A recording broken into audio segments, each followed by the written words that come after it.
James from C-Level Operations APAC and in our series on project management. Yeah, so welcome back, James.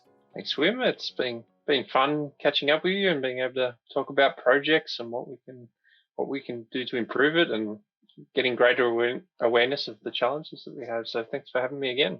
Yeah, you're welcome. And we've done a few videos and just going into our prep before this video, I'm like, we're kind of done, but then we started brainstorming. We've got like, hey, here's another 5 videos we could do. There's a lot on project management. So before we get into shutting down projects, like how do you transition them well to service and some of the billing issues and such, we realize it's important to talk about how we communicate with clients and our team around projects. Huge, because we can obviously lose clients and projects and our reputation by just simply not communicating well. So we're going to dive into that. It's a very common problem, and it's one of those issues, again, that because the way that we've built our project teams on the back of the high level techs focusing on the project delivery itself, we just focus on getting the work done. As we generally know in our MSPs, most of the client perception, nearly all the client perception, is not around what we do technically. It's how we interact with them, and they know it's under control. So it's really important as we go through this conversation today is really think about, like, what are your clients thinking and what do they need? Because one of the things that always, when I'm talking to prospects and I'm talking to my clients and coaching through them, we make a lot of assumptions about what our clients want, what they perceive, what they expect, and very few people actually go and talk to them and ask. So throughout this conversation, we're going to throw out a lot of ideas, but you really need to understand your client base, what they actually need from you, and talk to them about it and collaborate on improving the process. They're going to feel a lot better knowing that you're trying to work and improve if you're bringing them in to provide feedback as well. So let's dive in. Like, this is a big topic. We can probably talk hours and hours and hours on this. So let's start with a really simple thought process around what the main problem really is with communication. And it's really because we've got no standards rolled out. It's all just assumed knowledge. We just assume whoever we put in projects is either going to manage it like yourself as the owner, because you had your methodology and they're just going to copy that, or you're going to assume they know all the project methodology and that you're bringing them in to fix all of this and they just know all the right things. They may well do, probably won't. So starting at the standards and looking at what the expectations are through the whole project communication space. I think the first place that I always start with in asking a question when I'm coaching a client is, what size projects do you actually deliver typically? Because that really frames up the answers to what you need to do next. Because we have that, like everything we do in MSPs, we always aim for perfection. So if we can't get perfection, we do nothing. It's the all or nothing approach. Is that what you typically see as well, Wim? Yeah, I see it in different places, an all or nothing. And it could be just like an SOP. They're like, a couple steps don't apply, or a couple steps are out of date, and they throw out the whole thing. And they're doing it from memory or assumptions. Like, no, let's go look at it and say, hey, maybe this doesn't apply, but the rest is still good. But throwing out the baby with the bathwater. But yeah, when you mentioned like the size of the client, what came to mind right away is like, hey, what if it's a variety of clients that maybe the standard works for big projects over 100 plus hours, but yeah, we got this 20-hour project and let's bypass all of that. It's too much. It's not in the budget. We don't have the time. And now there's no standards and the client's not being communicated with and the ball gets dropped. So we have that challenge. There's a mix of project types and technologies and sizes and budgets and such. So how do you adapt to that? How do you coach, let's say, me through that? So what I do then is we would start by understanding what exactly what you said. What types do we deliver and what sort of size are we delivering?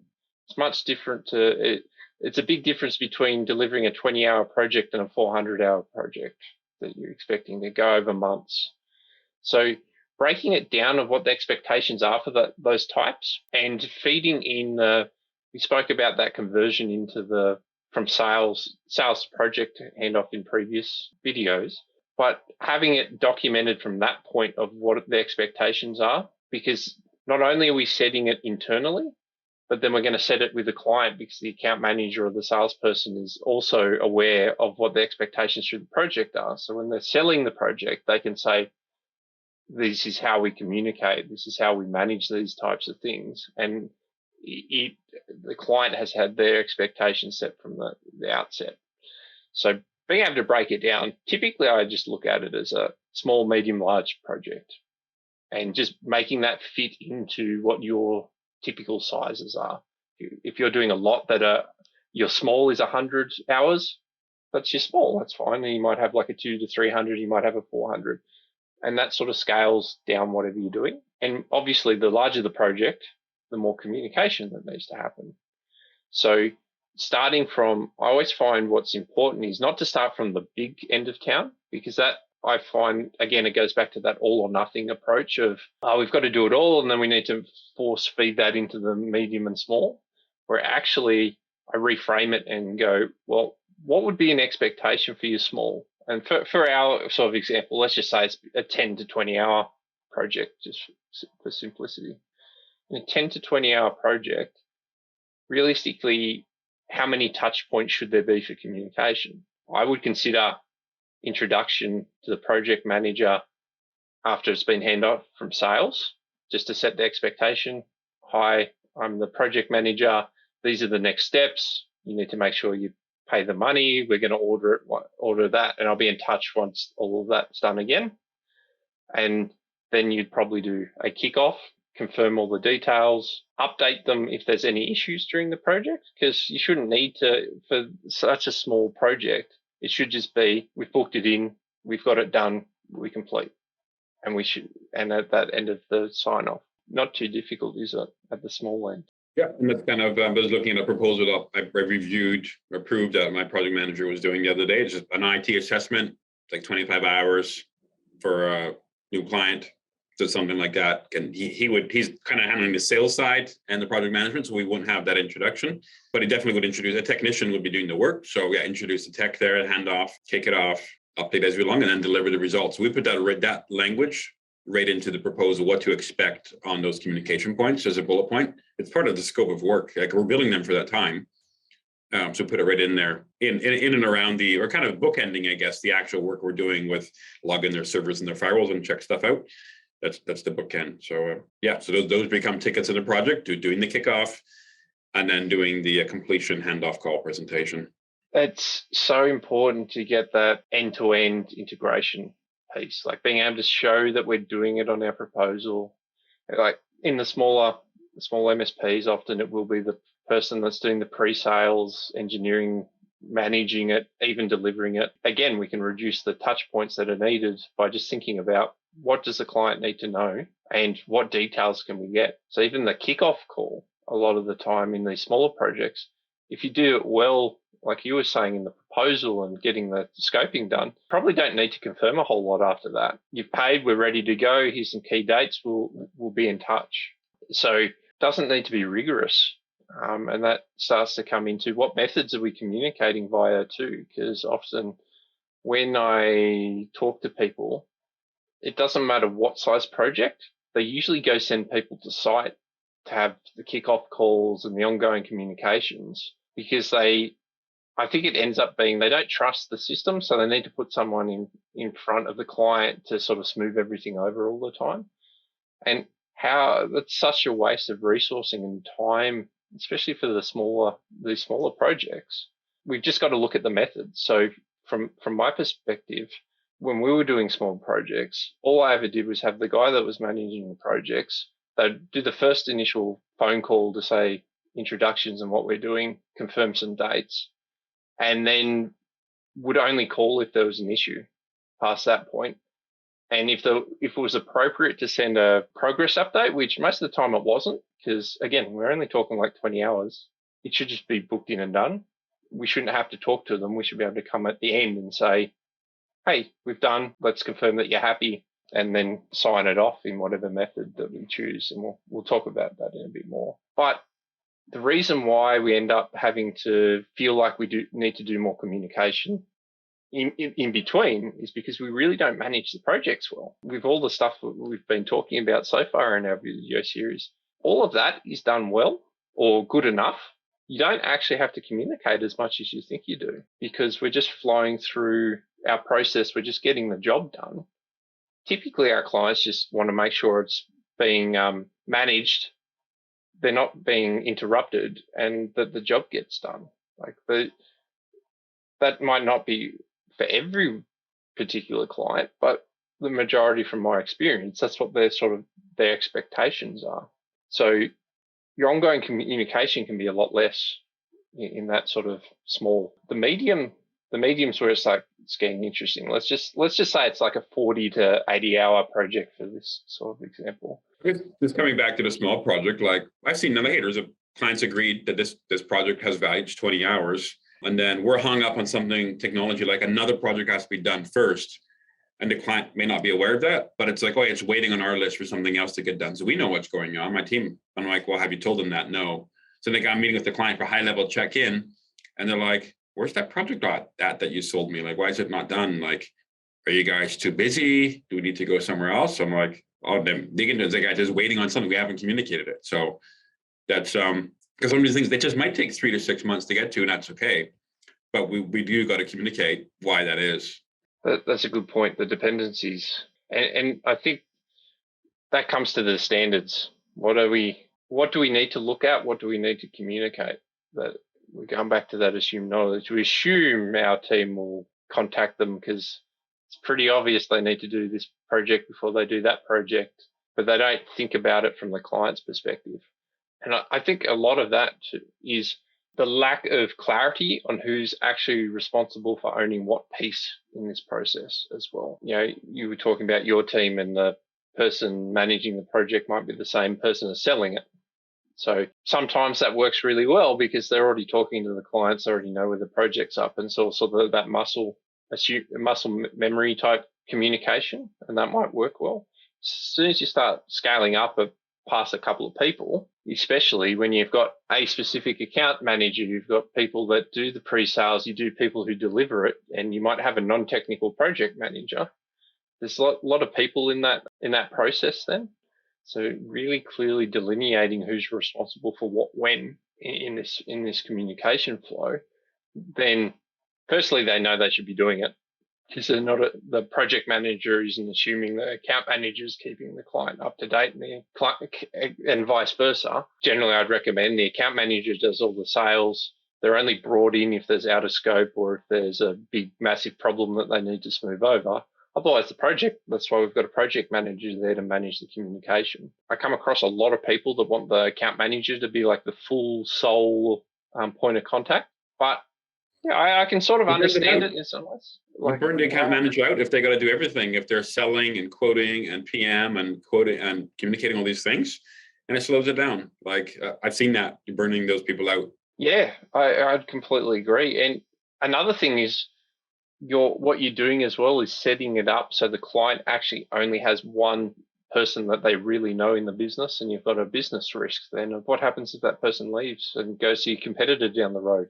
So on top of the burnout or that they're just so busy that they can't communicate well enough, we need to create depth in our team that the clients know that they've got multiple people in your business that they're talking to and they're all doing good things. And that's how you build better, stickier relationships with the clients ongoing. And especially when you're looking at projects and we may be doing a project for a new client. Like this might be a new client onboarding. If you don't have your communication done well in this onboarding, how well does that set the expectations up and the perceptions of these new clients that are coming in that are fought hard to get someone to sign up, and then all of a sudden they're getting a bad experience from this onboarding because we're not managing the project right? And that's all communication. Like as long as they're being supported with the technology, they don't really care. It's that building.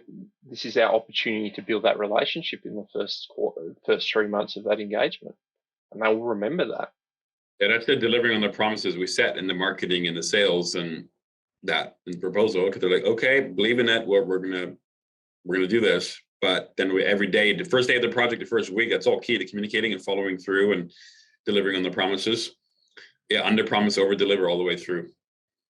Very, very much so.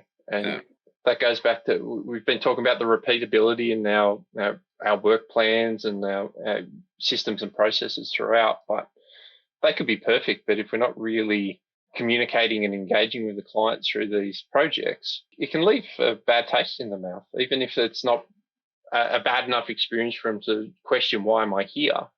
You start to question, well, the professionalism of the MSP. Do they really value our engagement? And I think that's something a lot of MSPs forget about, is especially when you have a team of project people that just do projects all the time, it's no big deal anymore, where for that client, it actually is a big deal.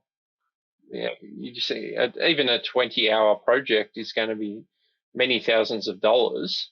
It's a big deal to the client that they're paying that much. They don't go through these projects very often, and we neglect to think from the perspective of the client in that fashion. This is where the communication components become really important. And even for the small one, I mentioned we shouldn't need to do a lot of the communication as we're doing the work. It should only be PM picking up the phone if there's an issue that they need to be aware of. Important part of some of these projects is that to the end users themselves as well. So pick Office 365 example, it might be a smaller client. It might only be a 20-hour project. At a high level, we can book in the dates. We can communicate to that key contact. But often in small businesses, they're really poor at communicating internally. So one of the little tricks I used to do was use broadcast emails to the end users to say where we're up to. So we might be a week out from when we're going to do migration. So we would send an email from our templated library that we do to say in 7 days, we're going to convert over your email to Office 365. This is what it's going to do for you. This is the impacts it's going to have. And then about 3 days out, back in the day, we used to send them out their temporary passwords and end user guides so they can set up their own stuff and get prepared. Day before, remind them that tomorrow morning we're doing the cutover, so there's going to be email issues. Email on that morning, email them and say, we're about to start, be prepared, finish off all your work. At this time, it's not going to be working. And then at the end of it, we would send them an email to say, it's all been cut over. If you've still got issues, please contact us. Not only did that give a good client experience that they felt like they were part of it, but also reduced our help desk calls dramatically for those kinds of things, because we just found that people internally were really bad at communicating. The key contact would know like where it's up to, what was happening, but they wouldn't actually broadcast it out to their staff. And those emails, we used to do it in Campaign Monitor. You could just build it all out and automate it to go out at a certain time and a certain date. So part of the initial project management planning could just have that all ready to go. And it wasn't too much work. Campaign Monitor actually works well for that. Like I haven't played with it, so I'm just curious. Yeah, I found it worked really well. We were still back in the day where we didn't have API connection with ConnectWise. We used to just export our CSV out, import it back in, so we've got the list and can create custom fields. So our passwords for the temporary passwords for the Office 365 accounts were just a field in our CSV. And then it was all just variables inside the email to present that to the end users. And it worked really well. Oh, that just reminds me, I'm reading this book from Michael Michalowicz. You may have heard of him. He got some books on like the Pumpkin Plan, Profit First, Clockwork, etc. This one is called Fix This Next. Is that right? Yeah, I think so. Like what to fix next in your business. And we had a case study around a company that sold phone systems for like large sports centers where you got hundreds or whatever, I'd say 100 plus phones. And they would have all these follow-up calls afterwards because they did a good job selling it. They go deploy and people don't know how to use it. Tons of follow-up calls. So they changed it. So they bring in the client into their office to do training. So it saves them from going on site. The whole deployment is easier. And then it almost eliminated all the follow-up calls. People were trained, knew what to expect. The relationship was there, the rapport, and so much better experience for the client. And it's more cost-effective and profitable for the people delivering the projects as well. Yeah. It's a very good point. So the other thing, I mentioned those sort of templates, and I mentioned standards. So even on these small projects, when it's just the introduction call, the kickoff call, and the close call, all of those should have a template of what we want to communicate to, and that could be many different ways. Typically I'd recommend, like what you said, is have in the work plan in our phases, that there would be these as tickets so that we make sure they get done. This is where we can use the standard notes, have a already pre-built out template. So we might just make it that we'll pick up the phone or we'll jump on a Teams call. And then after that, we'll send out our notes from that call to reiterate it. And then we've got the record inside our PSA to make it super simple. If we use our standard notes, we can already build that out. There's a few details to change for that particular project, and we're done.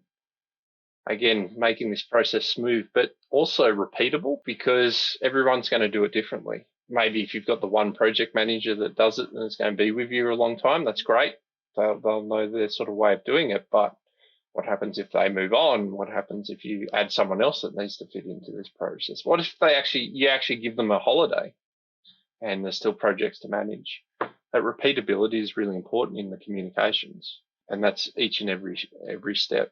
The thing about, I'll just jump to the client sign-off. I think it's important to touch on while we're still focusing on the smaller communication pieces for a smaller project. And I'll get to the bigger projects, but that's okay. You can build out the middle as you get larger. What it becomes is having clearer expectations of when do we contact them? Do we do it as a regular weekly update for the project? Is it based on milestones? And typically on the medium projects, I'd stick to milestones because it's clearer. We can map that out, like you said, on the proposals as well. Here are the key milestones that will provide this contact and this update, and then we'll contact if there's any issues. In larger ones that have more moving pieces, have a lot more hours going over a lot longer, there needs to be a more regular rhythm because things can blow out a lot quicker, that we want to catch those little issues. And all of those meetings need to have an agenda. We need to know what we're going in to do, what we're presenting to the client, what we need to know, so that we've got clear action points that we can do those catch-ups as efficiently as possible. And that's just how you scale it up as you go to larger projects. And then it fits into the client sign-off. And one of the important part with the client sign-off is, are we actually getting them to sign it off, or are we just coming to them and saying, yes, we're done? And they've got no opportunity to say, oh, we're not really done. That's an important mechanism, important procedure. And we'll talk about the closing projects in a future one, but the person communicating needs to know what should actually happen from this meeting. And it's a big difference from saying we need to get a client to physically sign something off, as compared to us just updating and saying, yep, we've achieved your scope, we're done. It'll fall over to support. And there's no right answer.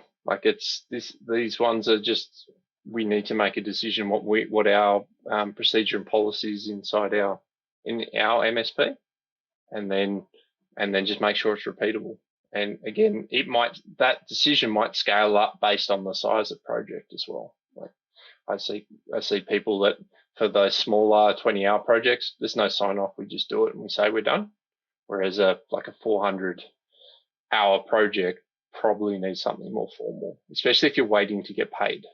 Yeah, we haven't had that issue because we do everything 100% upfront and retainers and such, but we still need to make sure the client's happy and we're handing off well. So that's key to getting more, because maybe we got the money, but they're not happy and they're not going to do another project. So we still have to manage expectations and perceptions, regardless of the billing structure.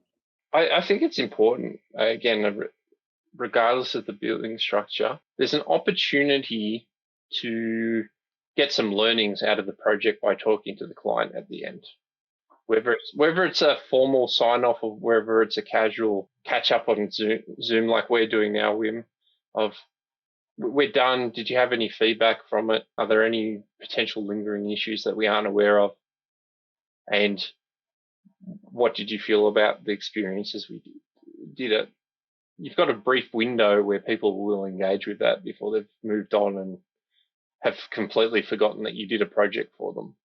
So there's a really good opportunity to gain valuable feedback, but also keep building the client relationship. I think the touch point, as MSPs, we always forget about the opportunities for touch points with clients.